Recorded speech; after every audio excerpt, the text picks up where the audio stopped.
Well, tonight, leaders in Mason are showing their commitment to keeping the Western and Southern open right here in the form of dollar signs. Leaders in Charlotte, North Carolina are working to fund a brand new tennis facility in hopes of becoming the tournament's new home.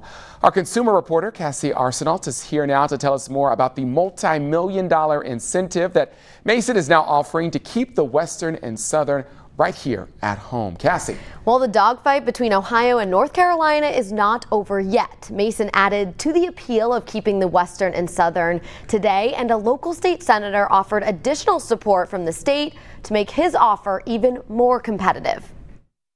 Mason's proposed $15 million incentive would help fund a $150 million expansion, which would also expand the tournament from 1 week to 2 weeks in 2025. The current tournament at about $80 million, certainly the expanded tournament at upwards of $150 million projected economic impact. And the state of Ohio sweetened the deal with an additional $22.5 million through a budget proposal pending in Columbus. And it's amazing that I'm allowed to tell you because the Senate budget doesn't come out till tomorrow. State Senator Steve Wilson announced a pot of $1 billion, which can be used for projects like this if there are other costs. BMOC Capital's Ford Perry attended the special meeting virtually.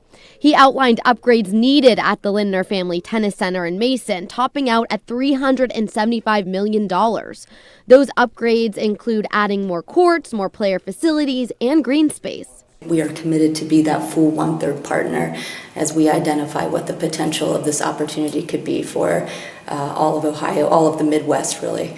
My allergies were kicking up a little bit this morning, and I thought, wow, have allergies here, but you know it's nothing like in Charlotte.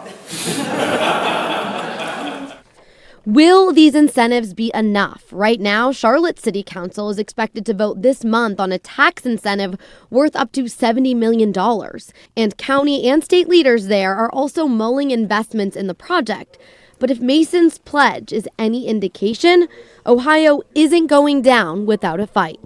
We want you here. We're going to keep you here. Now, as for when BMOC Capital will make its final decision, there's no hard date on that. Some Mason City Council members told me today they expect the company to make a decision after this year's tournament. Kyle. All right, Cassie, fingers crossed that tournament remains here.